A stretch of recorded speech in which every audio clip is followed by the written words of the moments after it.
பொதுமக்களுக்கு ஒரு அரசாங்கத்தின் மேலேயோ அல்லது இன்கம் டேக்ஸ் டிபார்ட்மெண்ட் மேலேயோ கொஞ்சம் நம்பிக்கை குறைகிறது. அப்போ ஒருவேளை இன்ஃபோசிஸ் வெளிநாட்டுல பண்ற ஆபரேஷன்ஸ்க்கு அவங்க ஜிஎஸ்டி பே பண்ணலன்னு வச்சுப்போம். 7 வருஷமா 2017 இருந்து அவங்க பே பண்ணல. அப்ப 2017 பே பண்ணல. அப்ப கேட்டிருக்கலாமே, 2018 கேட்டிருக்கலாமே. எதுக்கு 7 வருஷம் சும்மா உட்கார்ந்து நின்றுட்டு இப்ப திடீர்னு 32,000 கோடி? அப்ப ஏதோ நடைமுறை சிக்கல் இருக்குதா, இல்ல இன்கம் டாக்ஸ் மேல ஒரு கேள்வி எழும்போது இல்லையா, இவ்வளவு நாள் காலதாமதமானதுக்கான காரணம் என்ன, ரொம்ப லெத்தார்ஜிக்கா கையாளுறாங்களோ அப்படிங்கிற மாதிரியான கேள்விலாம் எழும்பல மக்கள் பாக்குறவங்களுக்கு? ஆமா, கண்டிப்பா. அதாவது என்ன நடக்குதுன்றது நமக்கு தெரியாது, ஆனா ஏதோ நடக்குதுன்றது மட்டும் நிச்சயமா மக்கள் நம்புறாங்க. அது ஏதோ நடக்குதுன்றது எது?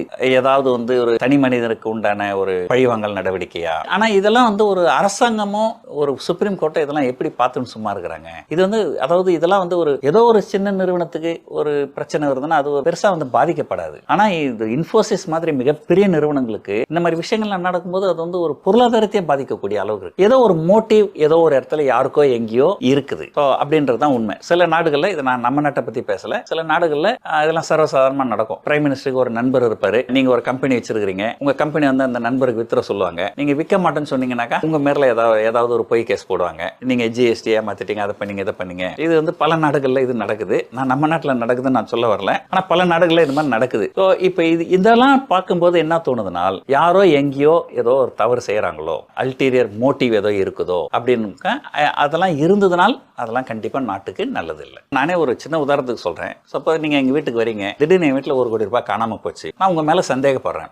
முதல்ல என்ன பண்ணணும்னா அந்த 1 கோடி ரூபாய் எப்படி ரெக்கவர் பண்றது அப்படின்றத தான் நம்ம முக்கியமா கவனிக்கணும். மற்றபடி உடனடியாக போலீஸுக்கு போய் பிரஸுக்கு போய் உங்களை அவமானப்படுத்துறது என்னுடைய நோக்கமா இருக்கக்கூடாது. ஸோ ஒரு நிறுவனம் உண்மையிலேயே ஒரு 32,000 கோடி ரூபாய் டாக்ஸ் எவேஷன் பண்ணியிருந்தாங்கனாலும், உண்மையிலேயே பண்ணியிருந்ததா வச்சுக்கினாலும், இவங்க நேரடியா பிரஸுக்கு பப்ளிக்கு எல்லாம் சொல்றதை விட்டுட்டு அந்த நிறுவனத்தோட தனியா பேசி அது எப்படி அந்த பணத்தை ரெக்கவர் பண்றது அப்படிங்கறத பார்க்கணும். ஒருவேளை சமாதானம், பேச்சுவார்த்தை, உடன்படல, எதுவுமே முடியல அப்படின்னா கடைசி ரிசோர்ட்டா தான் இவங்க பப்ளிக் வரணும். தவிர நேரடியா எடுத்த உடனே பப்ளிக் வந்தால் பங்குச்சந்தைகள் ரியாக்ட் ஆகும். வெளிநாட்டு முதலீட்டாளர்களுக்கு நம்ம நாட்டின் மேல இருக்கிற நம்பிக்கை குறையும். ஒரு உதாரணத்துக்கு பாத்தீங்கன்னா, கடந்த 7-8 மாதத்துல நம்முடைய பங்குச்சந்தைகள் கிட்டத்தட்ட 30% ஏறி இருக்கு.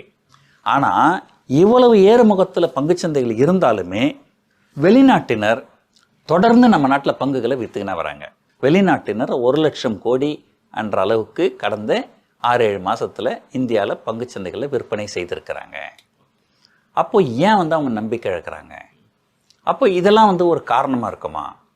அரசாங்கம் சம்பந்தப்பட்ட எல்லா துறைகளுமே ஒரு டிரான்ஸ்பரண்டா இருக்கணும். ஏதாவது பெரிய தவறு நடந்தால் உடனடியாக கண்டுபிடிச்சு அதை சரி பண்ணணும். அதை விட்டுட்டு 10 வருஷம் உட்காந்து நின்றுட்டு அது 10 வருஷம் கழிச்சு நீ 50,000 கோடி ஒரே நாளில் கொடு அப்படின்னா அது பாசிபிள் கிடையாது. ஸோ இந்த மாதிரி எல்லாருமே ஒரு பொறுப்போடு நடக்கணும். செயலை நான் தப்புன்னு சொல்ல மாட்டேன், ஆனால் செய்த விதம் அதை அவங்களுக்கு தேவையான ஒரு இது கொடுக்காம ஒரு பப்ளிக் முதல்ல இன்ஃபர்மேஷன் டைவல்ஜ் பண்ணுறது. ஸோ இதெல்லாம் ஓரளவு பப்ளிக்கு தெரியாமல் பார்த்துன்னு இருந்தாங்கனால் அது நல்லது.